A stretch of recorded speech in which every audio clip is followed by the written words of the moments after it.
against the light. What is the tribe here? Palawan. They are the Palawan tribe. Yeah, similar. The Tagbano tribe. Some of those like that where it says Ma. It's like Chinese. No, it's not Chinese. Cyrillic, Cyrillic. like Arabic. Ah, Looks like, I don't know. I'm not a linguist. But that symbol in the middle there where it says Ma, it's like in Greek it's called theta. ah.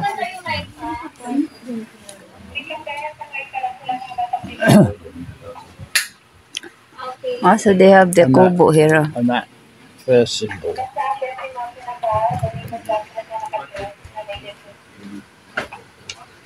Because the Arabs came to the Philippines before the Europeans, didn't they? So here, ma'am, sir, we will be having a 10 to 15 minutes cultural sharing with the tribe. Then I will be the interpreter here because they have their own dialect. So, ma'am, sir, here in mainland of Palawan, we have here the three major tribes. So we have the Tagbanwas from central to north, the Batak from north to Puerto Princesa City to the third Ardan. They are the Palawan tribe. So the Palawan tribe are the original inhabitants of southern part here in mainland Palawan. Then since 1976, this village is their temporary home or shelter. Some of them stay here for just a couple of weeks or months, and then the others just 1 or 2 nights. After that, they will go back to their home in the mountain. It's 200 kilometers away from here. Then what we have here in this area, it's a livelihood program for them. At the same time here, we are able to encourage them to continue to practice the rich cultures and traditions. Pabiribati.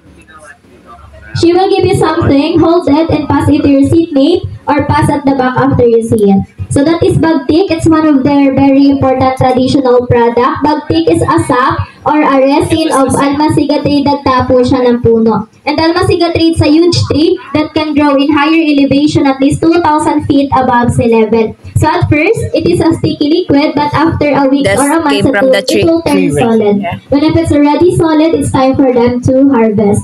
The bagtik, that's the main ingredients of making our fiberglass, varnish, nail polish, and things. Bakit? There's loads in safari. So in the mountain, this is their native backpack. So they use this to carry their product like the bagtik. They just put the product here. And if it's full, they tied it up here like this so the product won't fall. She said that if it's heavy, aside from a shoulder strap, they have a head support to carry more weight. The best example of bakid with a lot of bagtik, ma'am, sir, is in that house there. So that's 20 to 30 kilos. They carry that from mountain. Then back in the mountain, the tribe, they love music. They have their own musical instrument. They have a native drum. They call that gimbal. So gimbal is made out of hollow wood that they carve. On top, they cover it with animal skin. Then they have their agong ardong, the bigger one. Those smaller ones are sanang. They're going to play those instruments together. They call that set sal.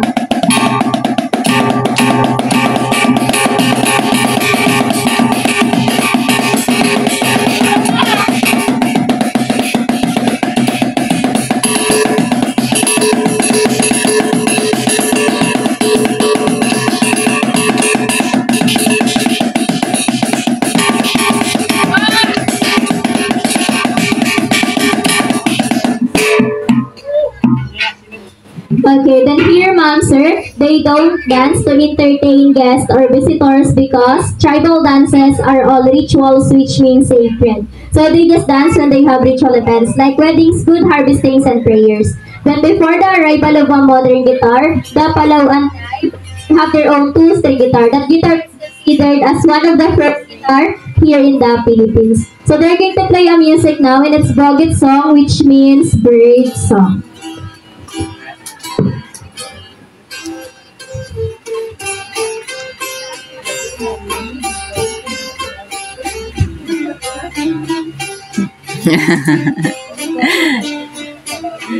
That's nice, huh? Like American, what's it, country music. Yeah.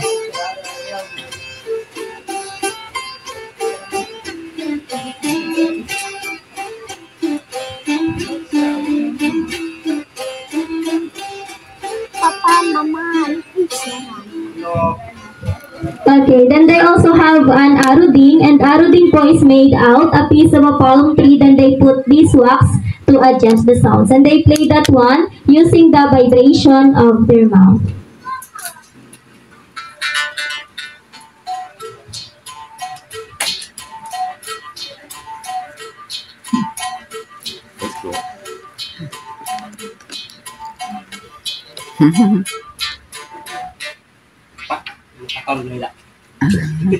Okay, the monks are back in the mountain po. Aside from their music lover, yung Palauan tribesmen are also hunter-gatherers. Hunting animals is their source of living in the mountain, and it's part of their diet. So they have two kinds of spears. They call this one liged, and this is surayang. And monks, surayang po is their very special kind of spear. It looks like harpoon, but they don't use it for fishing. So they use this to kill big animals like the wild pigs or baboy ramo. What they do when their target is already visible, they throw this surayang from a distance. And when the metal pierces through to the body of their target, it will get stuck because of the two hooks. When the target tries to run, so these two will separate, and the handle will serve as the anchor ankla. It have a possibility that this handle will hang on the bushes or in the tree. So that's their smartest way to easy trap the target. If the target is already trapped by surayang, they're going to use the liged to kill the target. But back in the mountain, the tribe, they don't use bow and arrow. So they have their own blow pipes or blow darts. Sapukan in their dialect. Because in the mountain, usually they hunt birds or squirrel.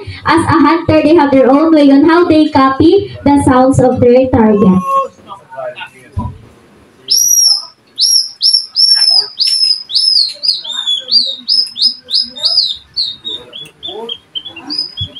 They copy the birds. So when their target is already visible, they just need to ready their sapukan. And now look at the drawing pig at that carton.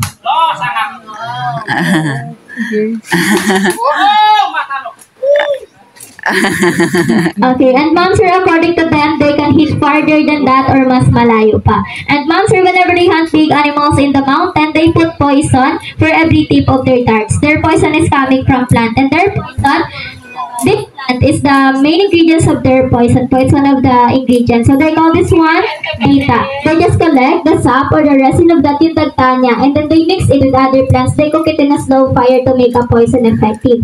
That poison is powerful. Once they start sweet poison, the target will die after a few minutes. But they can safely eat the meat. They just wash it with running water and they cook it. But if they accidentally hit human, it's either you or them. Just say goodbye. There is no antidote to the poison that they made until now. So here, moms, we are not allowing them to shoot animals anymore. Since we have a nearby market there, so they can buy their needs in once. From the donation box, at the end of the day or later, we will going to open that donation box.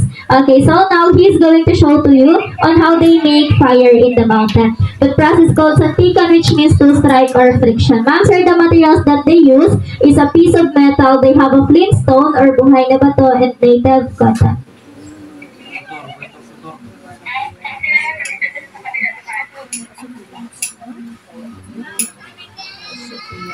So when the smoke is already visible, that means po, he already catches the spark with the native cotton. Then he's going to transfer it in the dry grass, then blow it harder to make bigger fire.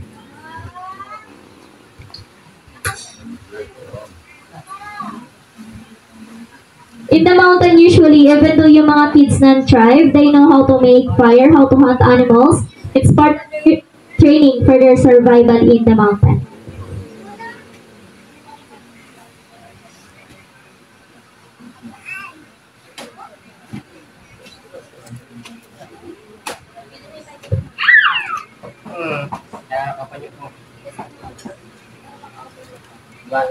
So in the mountain po, they don't have electricity, so they have their native torch. 1 foot of their torch can last 3 to 5 nights. It's a sap or a resin of a tree. They just wrap it with leaves. And also po, they believe that the smoke of their torch can drive away the bad spirits, bad lucks.